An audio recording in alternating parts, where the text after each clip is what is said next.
Over the last decade, a quiet behavioral shift has occurred. The rate of young adults, specifically 16 to 24-year-olds, who drink absolutely no alcohol has risen by 40%. Yet, walk onto nearly any college campus and you will find an environment at odds with that trend. 79% of students still believe that drinking and getting drunk is a required part of the university experience. This creates an immediate structural problem. If higher education is designed around alcohol as the primary social lubricant, how do non-drinking students build networks and navigate a culture that demands they participate? To find out, researchers Elspeth Cook, E. Bethan Davies, and Katie A. Jones conducted a focused study targeting this demographic, United Kingdom undergraduate students who drink little to no alcohol. Answering this question requires us to discard our assumptions about how college friendships work and look closely at how young adults actually build resilient social ties when their environment is actively pushing back. To get an accurate picture, the researchers used a mixed methods approach.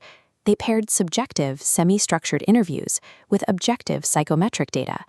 They began by verifying the students' actual consumption using the Audit C, a standardized screening tool that confirmed these participants consumed zero or very minimal alcohol. Next, they administered the SPS-24, or Social Provision Scale. This tool quantifies a subject's perceived social support, evaluating how well they adapt to stress and whether they feel a sense of reliable alliance. They also used the Flourishing Scale. This 8-item metric measures a person's self-perceived success in their relationships, their sense of purpose, and their general optimism. By running these metrics alongside one-on-one interviews, the researchers created a distinct analytical lens. We can now test the students' subjective stories of isolation against hard data on their actual mental health. This chart shows the quantitative baseline established by the study. The results are high. The sober cohort averaged an 81.67 out of 96 on the Social Provision Scale and a 47.80 out of 56 on the Flourishing Scale. These metrics tell a clear statistical story. These non-drinking students are integrated, emotionally secure, and objectively flourishing. To understand how, researchers applied thematic analysis to the interview transcripts, an inductive method extracting recurring behavioral patterns. From 15 in-depth interviews, the team isolated 8 core themes that defined the lived experience of these students. Reading through these themes reveals an immediate contradiction. The students frequently described feeling stigmatized, socially excluded, and exhausted by peer pressure, experiences that should suppress their well-being. The specific grit required to navigate this social friction appears to be the primary engine driving these high scores. The first major theme extracted from the transcripts focuses on the students' perception that drunk peers are operating on a completely different level. In high-energy environments like nightclubs, there is a literal communication breakdown.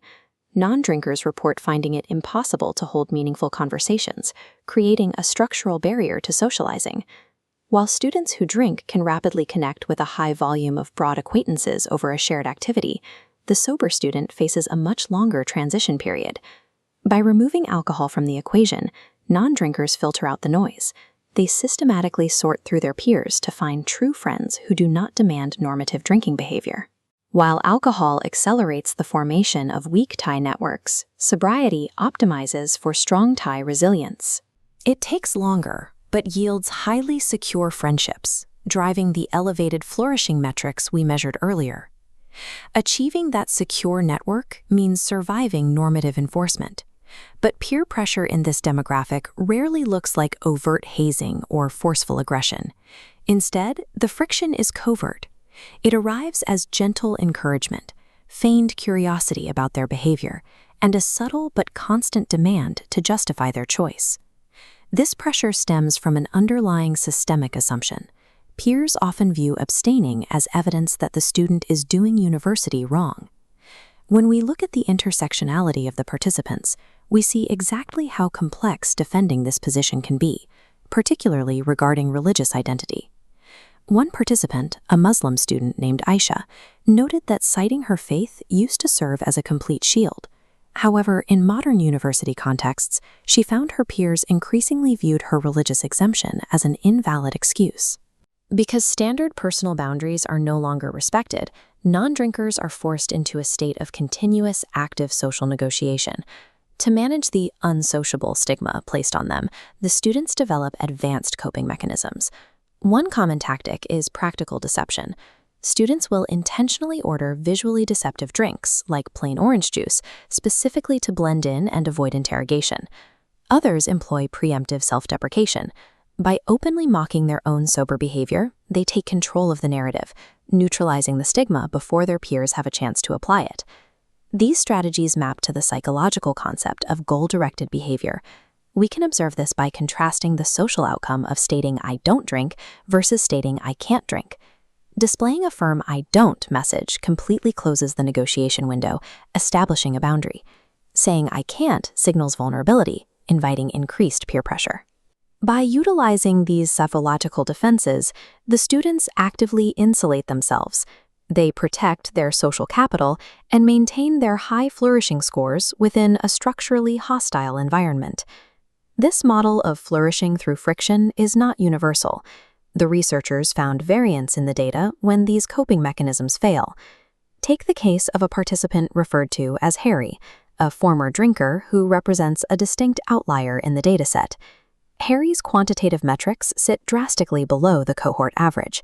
He scored just 48 on the social provision scale and a 34 on the flourishing scale. These low numbers map directly to his qualitative interview. Harry admitted to actively hiding his non-drinking status from romantic interests, living with the anxiety of being found out. Harry's data proves the model in reverse. When a student attempts to bypass the selectiveness of their environment by entirely concealing their identity, they fail to build the strong ties required for psychological security. For the students who establish their boundaries early, the data points to a temporal shift. Theme 5 of the study outlines a gradually improving experience, where the intense social friction of the first year drops. As the broader student cohort begins to mature over time, the novelty of heavy alcohol consumption wears off. The social landscape calms down. As these normative pressures decrease, the non-drinkers' deeply established high-weight social networks are already in place and begin to yield their maximum psychological benefit. These results suggest that university life is no longer a monolithic experience. Success is being achieved through the very behaviors previously labeled as unsociable, as a growing minority trades rapid assimilation for long-term social depth.